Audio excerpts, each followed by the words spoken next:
तो आइए देर किस बात की, जन्नत में अपना घर बना लीजिए। अस्सलामु अलैकुम वरहमतुल्लाहि वबरकातुहू। अल्हम्दुलिल्लाहि कफ़ा व सलामुन अला इबादिहिल्लज़ीना इस्तफ़ा, अम्मा बाद।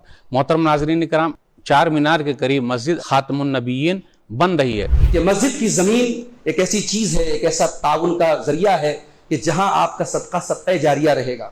इंशाअल्लाह जब तक वो ज़मीन रहेगी, वहां नमाज पढ़ी जाती रहेगी, आपको उसका अजर व सवाब मिलता रहेगा। मस्जिद खातमुन नबिय्यीन सल्लल्लाहु अलैहि वसल्लम के नाम से मस्जिद की तामीर का इक़दाम किया गया है।